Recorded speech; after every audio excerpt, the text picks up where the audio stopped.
Welcome to the Built to Win podcast, a show about entrepreneurs, their dreams, their processes, and how they turned it all into a reality. Today I have a former attorney, civics professor, and what many consider the greatest public speaker that we know, including the BBC. Public speaking coach. Pardon me, public speaking coach. Making people Yes. great public speakers. Yes. The greatest public speaking coach, including the BBC, that we all know. My friend and brother, Richard Greene. Thanks for being on the show. Thank you, Brian. It's so cool. Looks like we're just chilling in a living room, and such a Yes. great opportunity to get to know you better. Yes, sir. Yes, sir. I appreciate you taking the time out.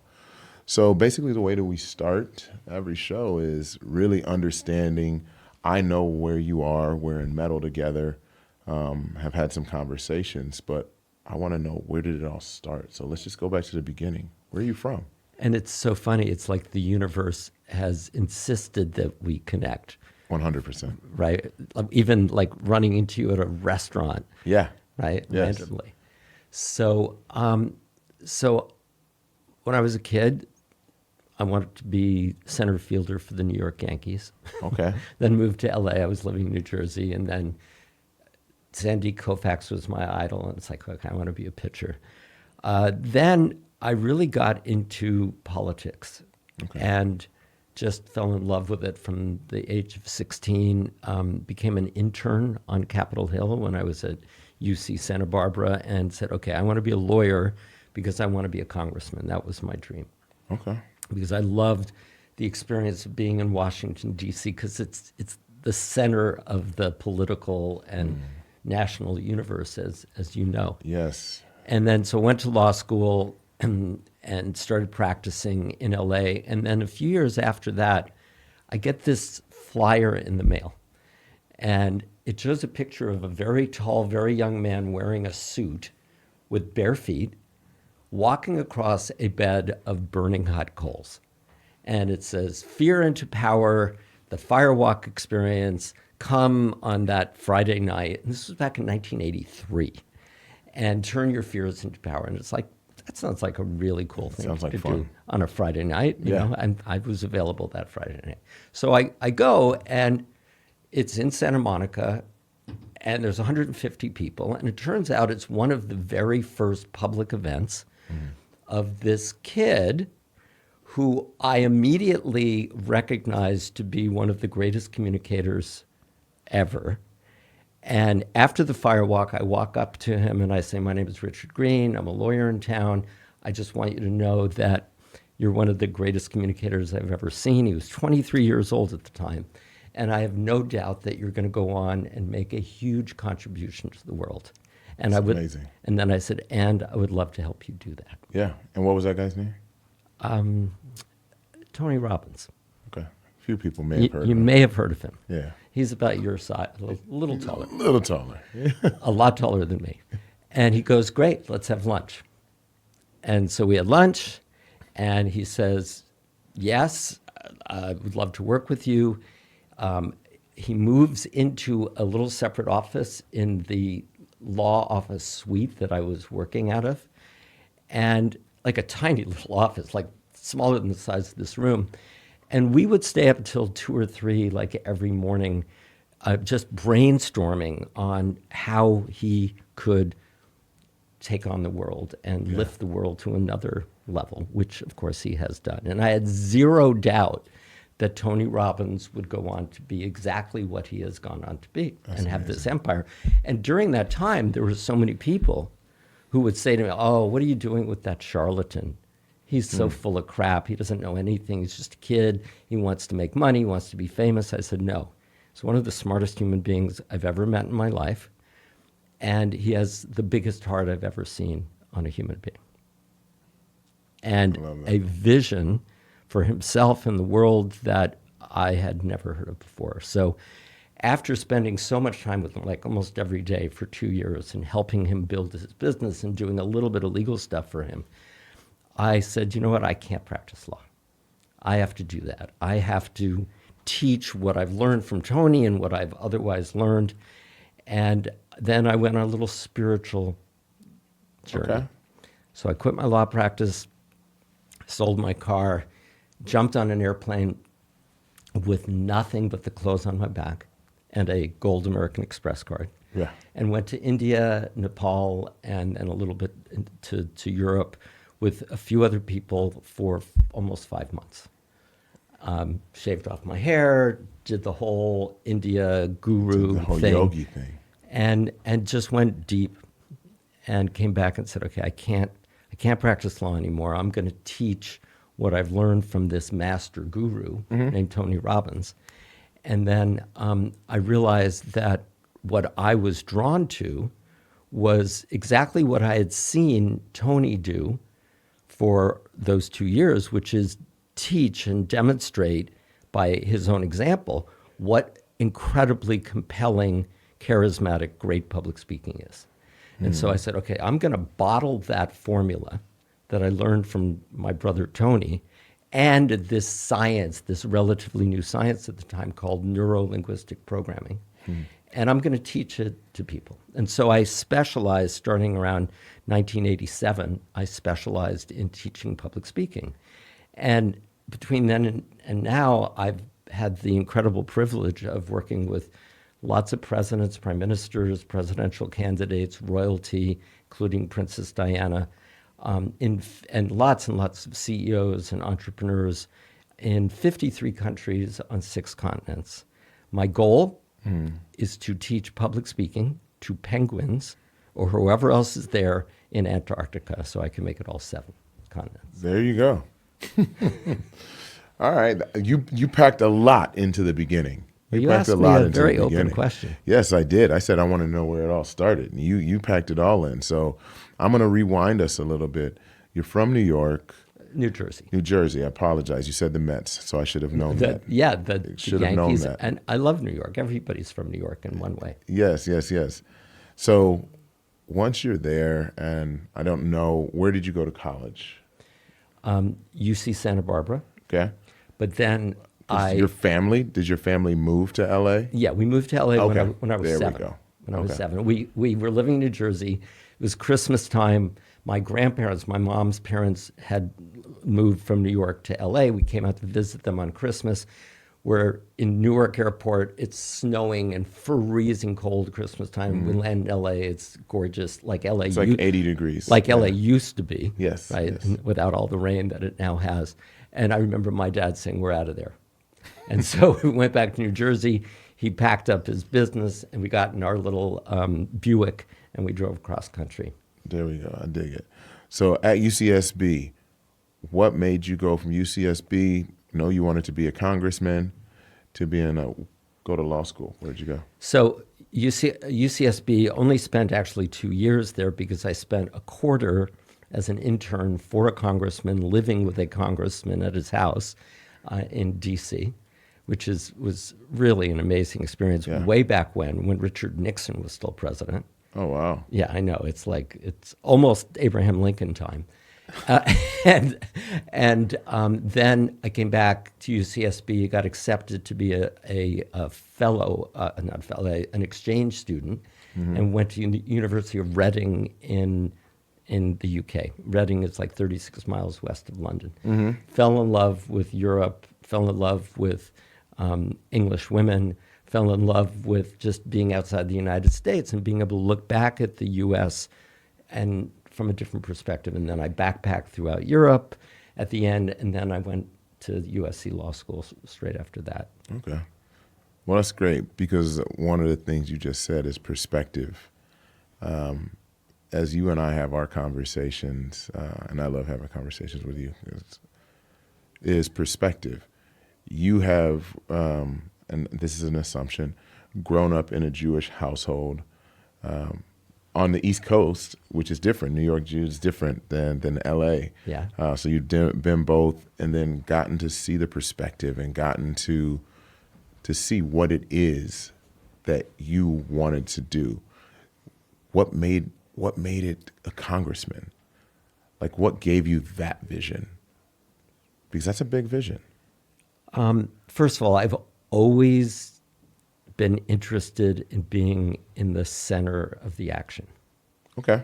Right? People say, oh, we moved to this place, up in Vancouver Island or, in Utah middle of or nowhere. Idaho, and it's really peaceful and tranquil. That's not me. Yeah. Because I don't want to meet the same people at breakfast or lunch every day. I want to meet new people. And I've been to about 100 countries around the world, and I just love seeing and meeting people who are different. And politics is like this melting pot of so many different people, so many different ideas, so many different policies and visions for life on planet Earth and in this country. So that was exciting to me. Also, the thing is, I've always been, like on my Facebook page, I call myself a redefiner. Mm-hmm. I've never, and it drove my beloved, wonderful dad crazy, because he was a black and white meat and potatoes kind of guy. Yeah. And I was always looking at things from a different perspective. I was always redefining things and looking at things in ways that most people who are more traditional struggled with. So everything from psychology to, diet, I was really interested in, hey, why are we eating this? Is this the healthiest thing? And so I've been, for example, a vegetarian, mostly vegan for 40 years. Mm-hmm. And then politics, hey, can't things happen this way? And spirituality, all sorts of things. I looked at it in a very different way. And it's like politics gets a really bad rap. Mm-hmm. People go, oh, it's low level, it's horrible, it doesn't make sense, everyone's bought and paid for, it's all corrupt. But from when I was 19, I was living with a congressman for 3 months at his house, and 2 other interns were there as well. And it's like, no, these are just human beings. Correct. Who could make a lot more money, most of them not in politics, who come in there because they really, like me, they want to make a difference in the world. Yeah. They have a different vision, and they want to be an instrument of change and make that contribution. And I know so many members of Congress and governors and senators and mayors and whatever, and I just love the fact that with one piece of legislation, mm-hmm. you could change the world. Yeah. I mean, look at 1964, because of Dr. Martin Luther King and a lot of people who were supporting him, the Civil Rights Act was passed. Now, was it enough? No, but it was massive in terms of making a change. Just one piece of legislation. Yeah, that's amazing. And yes, it's a huge deal, and getting an understanding of kind of where you come from and what is the core driver, your ethos, and it is creating impact and being in the center of where the impact is made. Because I really think that we need to ask that there are only 3 questions that human beings should ask. I mean, Einstein says, life is so bizarre. I'm paraphrasing. We come here, we don't know from where. We just kind of show up and we're here, and, we don't really know why. Mm-hmm. And the people I think who I most respect are people who ask these questions. It's like, yes. Okay, this is a gift. This physical incarnation is a gift. And so I believe I also went to University of Santa Monica and did a 2-year master's degree course on spiritual psychology. And the essence of spiritual psychology is that instead of us being, oh, I'm a physical person, I'm a physical being, I'm this animal who occasionally has a spiritual experience, it flips. Yes. We are inherently and uniquely, not uniquely, completely spiritual beings who are for 80, 90, 100 years, whatever, having a human experience in order to do 2 things. Correct. That is to learn and evolve and grow our soul, which is eternal in my belief, and then to make, you don't agree with that, huh? Oh, no. Quite the opposite. Okay. So quite the opposite. So we're eternal beings, and every experience we have allows us the potential to grow, even difficult experiences, especially difficult experiences. Mm-hmm. If you're going to go to the gym and you want to build up muscles, you're not going to pump 2-pound weights. You're going to pump 100 or 200 if you can. So that's number one, our purpose, and the other is to contribute and to support others in their growth. Correct. and to give them joy and love and support, right? So the three questions I think every human being has to ask, which we don't. We talk so much about superficial shit. The three questions are, who am I? Why am I here? And what is God and the universe? What is all of this, right? And how do those three things relate? And one last thing, that journey, you ask about my journey, that journey started when I was 6, lying in my bed in my room in New Jersey. And I remember because I was a very inquisitive kid. It's like, why that? I literally, my parents said that I would come to them and I would ask them, why is water? Yes. Right. Why is water? I mean, that's kind of where my head was at when I was a kid. Right. So you can only imagine how incredibly frustrating I was for my parents. But then I'm lying in bed, and I remember saying, okay, where did I come from, mommy and daddy? Where did they come from? Their parents. Where did they come from? Their parents. Okay, cool. Where did that all go back? Yeah. And so Adam and Eve, I'd heard about Adam and Eve. Okay, cool. Where did Adam and Eve come from? Correct. God, probably, right? I mean, that was the answer I had at that Yes. time, as I remember. Yes, that's what we were all given. Okay, and then it's like, cool. Where did God so come good. from? Thank you. Yes. Yes. And I remember physically breaking out into a cold sweat because I kept short-circuiting. Because Yes. I couldn't get past that. Because The where loop did was God come from? incomplete. Huh? The loop was incomplete. And it could never be completed. It could never be completed. So, oh, God came from his parents. Okay. I never heard about them, but where did they come from? Okay, God came from thought. Okay, where did the frickin' thought come from? Yes. God came from a grain of sand. Okay, where did the grain of sand, right? Mm-hmm. And at 6 years old, and I vowed when I was 6 years old, I'm telling you the truth, I'm going to figure this shit out.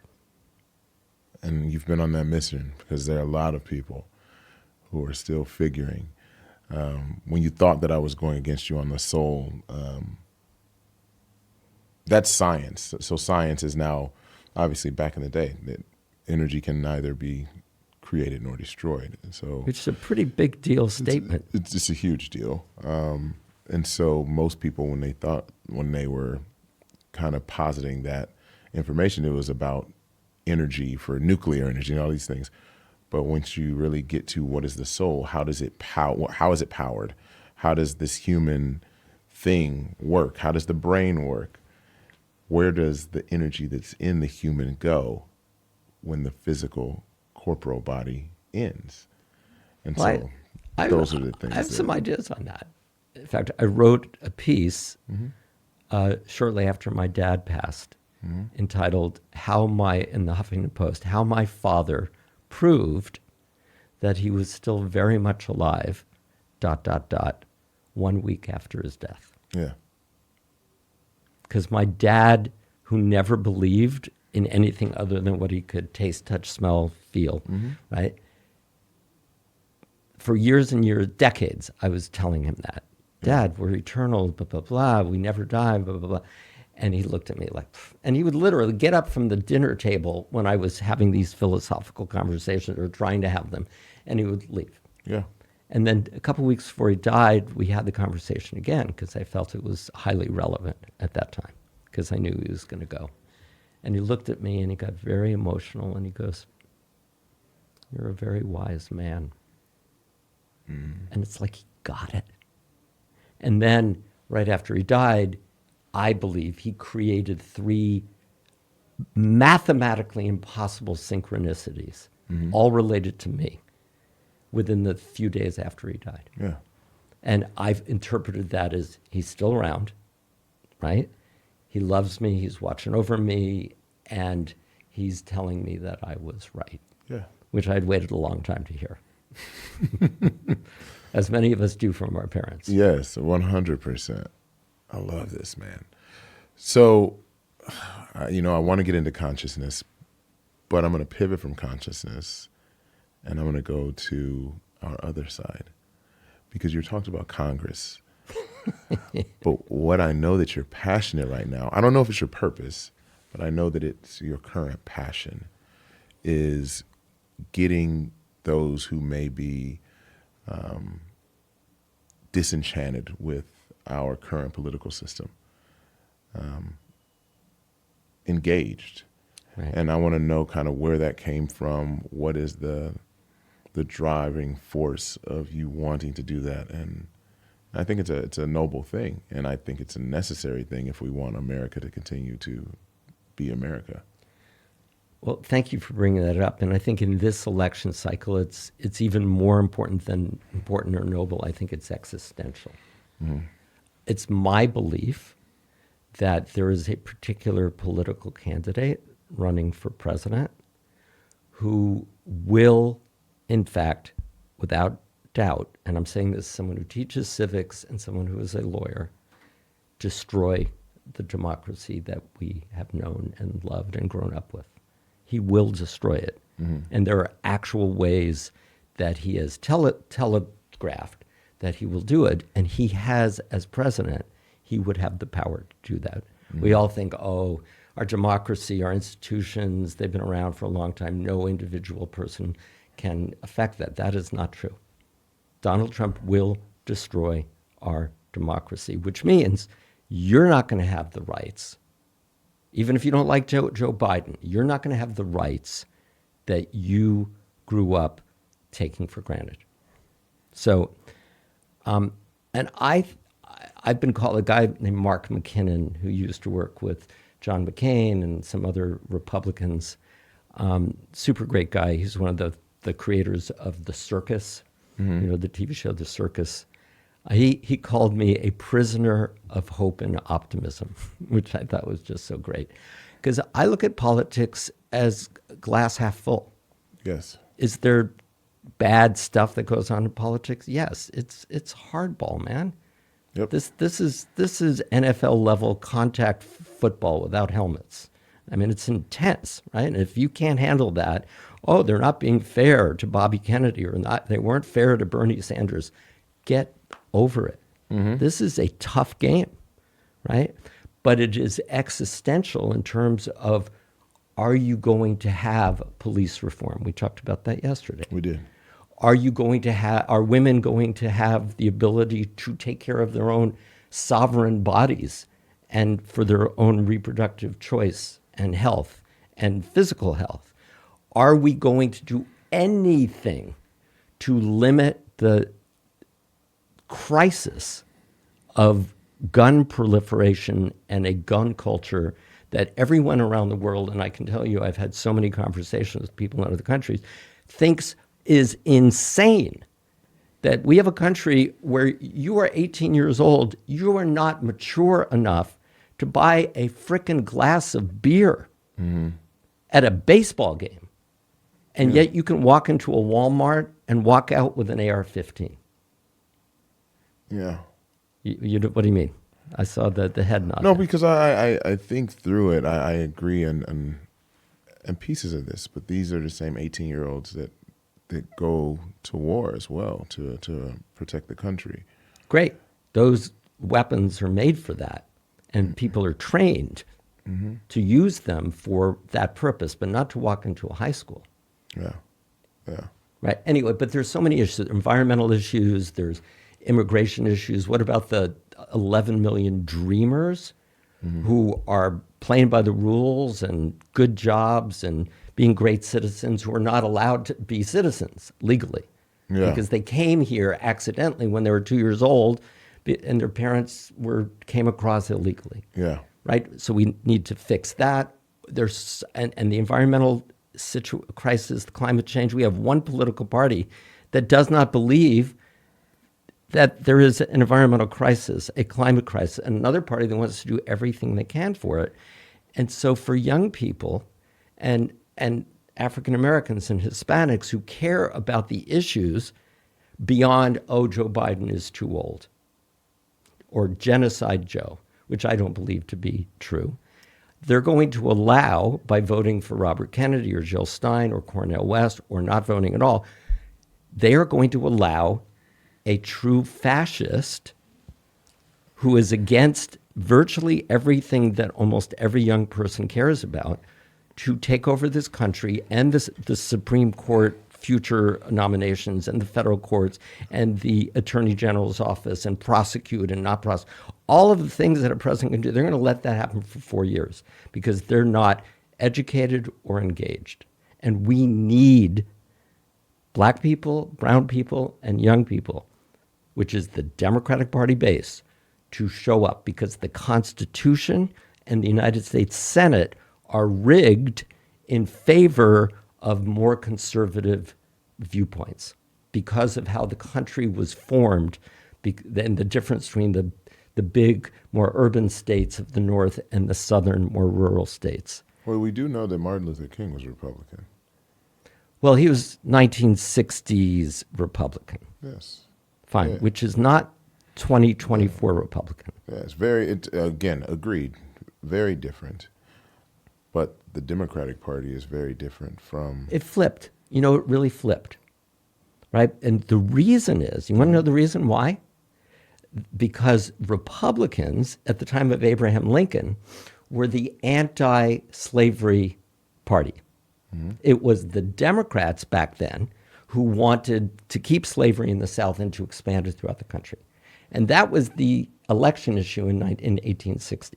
Mm-hmm. So the Republicans, good guys, Democrats, bad guys. And then for a number of reasons, it flipped. And you then had a lot of conservative, very racist Democrats, even through the 60s and into the 70s. And in 24. They exist. We have to be honest. Okay. Well, you tell me who you think. I'm not going to say names, but I'm just saying that they exist. We had people like Strom Thurmond, Agreed. who filibustered against the Civil Rights Act, Yeah. right? Who was a Democrat at the time. We don't have that now. Those people are now Republicans. Yeah. But what I'm saying is we still have that. And that's, for me, I don't sit on either side. What I sit on is the side of common sense and the side of having civil discourse, the side of not saying because you are a Republican, you are in this box. Because you are a Democrat, you are in this box. We need to this is my opinion. I don't stand in a place in which I need to give someone the way that they should think because that is not my place.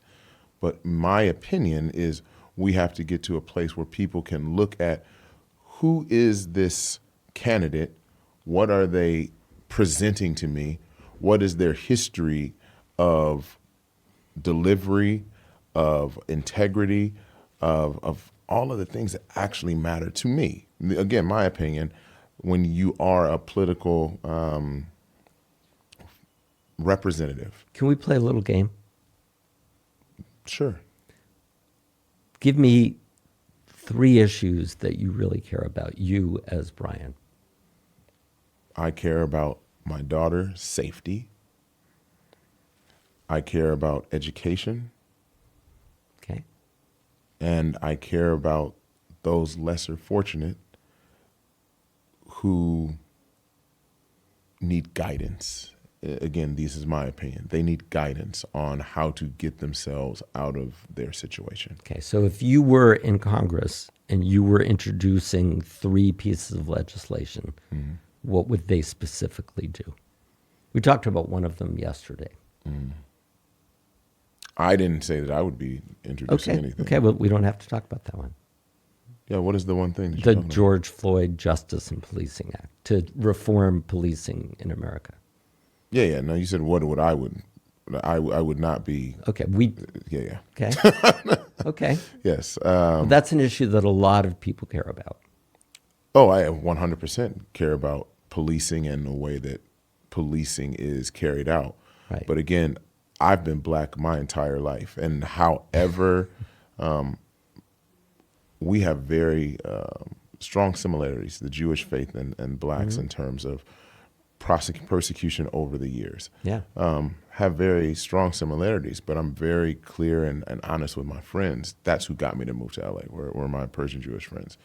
That we also have things that separate us is the fact that I have to wear my blackness all the time. You know, outside of LA, where most people they're like, oh, I can look and tell that you're Jewish. Outside of it, people have no idea. And so those are the things. What we can't denigrate all cops because of, And I that's don't know, not what call that it piece of 100 legislation cops is that all are about. that are terrible. They got bullied when they were young. I don't know why these guys. I've got a lot of family that are on the force, and so these are things that we need to have something like that. We need to definitely introduce things like that. We need to look at education as a whole, because I think that it's broken. Again, my personal opinion. Okay, so just back to the point. I mean, we could talk for hours, and I would love that. Absolutely, we're here. And I hosted a radio show for 2 hours a day, 5 days a week on something called Air America Radio. I followed Rachel Maddow back in 2008, 9, and 10, or 9. I don't know exactly when she left.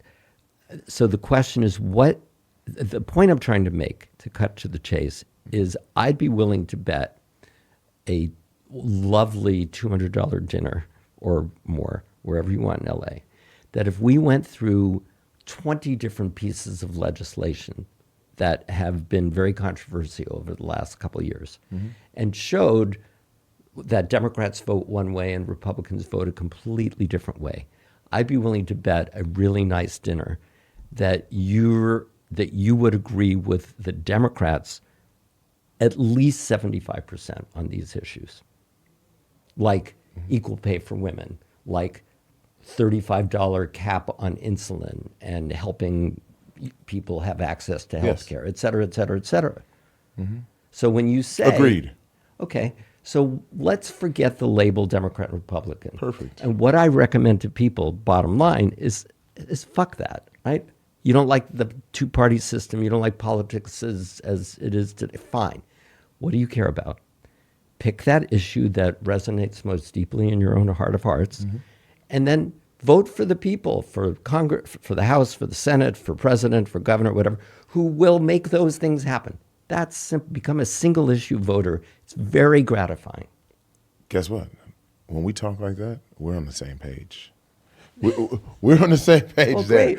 Great. But that's the problem is where we are as a country. We don't allow that. Well, that's why we denigrate people on your show wanting and to make that decision. No, Yes. That's how the Republicans have won thousands of elections, because they've given that advice to their minority of people in this country who, for example, do not want gay people to be married or have any rights, right? So get out and vote against gay legislation, LGBTQ legislation. And there are a lot of evangelicals in the South and other places who are really motivated by that.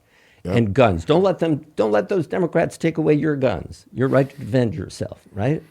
It's fine. I have no problem people having guns, but it has to be done in a certain way, right? Yeah. So, God, guns, and gays, right? And they're going to take away, they're going to kill babies.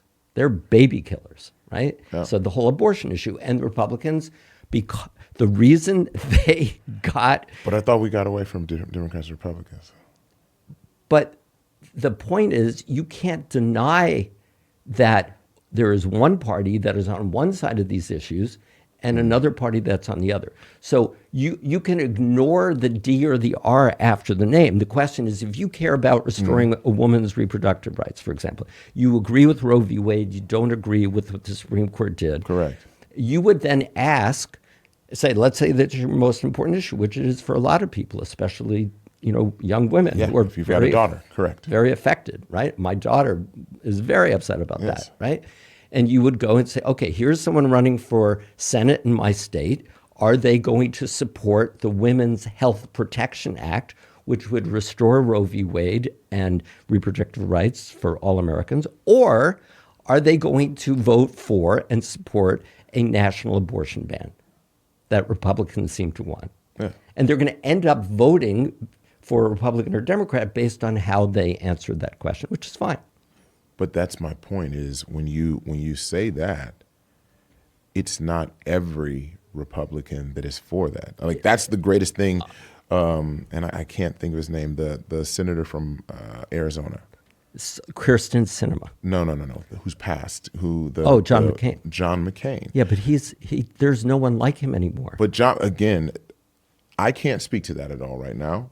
Okay. But I can speak to the fact that John McCain was a Republican. John McCain was a strong patriot American. He was a Republican, but he was common sense. I agree. And so those are the things that my opinion. Again, I'm not trying to force anyone anything. We just need to get to a place where we are electing, because we elect senators. We elect. Right. The presidential election, yeah, it's a big deal. But you know this, just like I know this. The Senate and the House, these elections are equally important. Yes. Right, because the Senate so. will either confirm or reject cabinet members that the president and Supreme Court justices. Correct. Right? It's like rock, paper, scissors. I love how our checks and balances are supposed to work. Donald Trump will destroy that. But back to John McCain. Back to John McCain, because you keep coming back to this. Yes, I love that do. you come back to this, because we all want that. But the truth is, and I wrote an article in the Medium. It's like, it is almost impossible to vote for House Republicans after you read this. And I just crunched the numbers. It's 5 hours going through the congressional record, all that stuff, and writing down the votes on things like, can we codify a right to contraception? Every Republican, maybe with one exception, voted against allowing Americans to have a legislative right to have contraception. Things like that. But you said almost. And that that is my argument. But it's one out of 220. And so as opposed that one to 219 out of 220. And that is my point, is we as America need to get to a point where that one is not the anomaly. Good luck with that, my friend. How is that going to happen? By you getting people out and not being apathetic to the process and getting them out to understand that their voice matters. That's the way that change happens. Not by saying all Republicans are racists, not by saying that all Democrats are what do they call them? I don't even know the word. Baby whatever. Baby killers. Yeah. Not by saying these things that make no sense. They make no sense. So I don't believe that in their heart of hearts, certainly not all Republicans in the country, but because of our gerrymandered system and the way we choose candidates in our primaries, which is very polarized, correct, you get extremes that get to be the candidates, especially on the Republican side. And I am telling you, and I've got the receipts. For example, police reform, any police reform bill, right, including the George Floyd Justice and Policing Act, virtually every Republican, if not every Republican in the House and Senate, I have to look at the stats, voted against police reform, and virtually, if not every Democrat voted for police reform. So what conclusion would you draw from that? I would draw that when they named it the George Floyd whatever, it caused dissension. That's what I would. That's what voting rights legislation. But I'm just saying. You asked me a question, though, right? Okay. You asked me a question, and I answered your question. That's theoretically possible, but I'm telling you, it is probable. Okay, you help me find. We'll do this again at some point, hopefully. You help me find people, Republicans, who are really out there for these causes that you and I have talked about, really out there to make sure we have enhanced background checks for guns, really out there to fight climate change, really out there for gay and lesbian rights, really out there for equal pay for women and lowering prescription drug prices for people who have diabetes, who cannot afford insulin. You find me those people. Yes. They used to exist. When I was an intern in Congress back in 1974, there was a huge thing called the middle. There is no middle now. And that, my friend, I love that. I agree. That's the problem. There is no middle. There is no middle class. That is the problem. And that is That's the solution that I'm looking for. But I will contend. That's the solution. I will contend. You can cut this out if you want, because you might not like to hear it. I contend that today, certainly not before when Democrats were the racist ones, but today, the Democratic Party and Joe Biden and Democrats in the House and the Senate and in states represent what the vast, vast majority of Americans want. And therefore, I would argue that the Democratic Party is the middle of the United States. Are there extremes within the Democratic Party, the whole woke agenda and defund the police? That's 5% of the Democratic Party. The problem is they're so loud. That's the problem. Okay, they're louder but than if you're more everyone educated, else. if you're more educated and you crunch the numbers, let me work with you to crunch the numbers. You can see it's a tiny percent, and the vast majority are people like Chris Coons and Sheldon Whitehouse and Ted Lieu and Adam Schiff and whatever, who are not extreme. Yeah. You've got Alexandria Ocasio-Cortez and Rashida Tlaib and whatever, who I have some challenges with on some issues, but that's okay. It's because you live in a common sense world. Yeah, I live in the common sense world. Yes. And I agree. John McCain was one of the last common sense Republicans. Mitt Romney is the closest to that right now. But if you look at the voting records of Republicans, Trump, MAGA Republicans today. Trump is like an anomaly. But it's not that he's taken over the party. Yes, I understand. And I agree. Because the Trump base is so enthusiastic that if Donald Trump says, oh, this person didn't vote the way I wanted, he had the Speaker of the House who just went down to Mar-a-Lago to kiss the ring in Florida. He had the Speaker of the House pull legislation on fixing the border crisis because he didn't want to lose that as a political issue. And every single Republican go, okay, Mr. Trump. I mean, his name is Don for a reason. He's like a mafia Don. I love it. Listen, we're gonna do part 2 and part 3 of this. At the end of the day, for me, this show is built upon winning, and America is about winning. And I think, and you would agree because of your history, at some point we were born on making money. America was number one in doing everything, building everything. That's how America became great. I told my friends, I was like, when Donald Trump, I tell him he's a narcissist, the craziest narcissist ever. But make America great again, when he said that, like, I didn't have a problem with that. Just like I didn't have a problem with Black Lives Matter. Didn't have a problem with that. Because guess what? I have a black life and it matters. Those two statements alone. Right. On a common sense level. Exactly. On a common sense level, those two things are great. But when you add them in everything else, that's the problem. And Jewish lives matter too. Yeah, 100%. Jewish lives definitely matter. We're going to do this again. I just want everybody to know we collectively are all built to win. Thank you.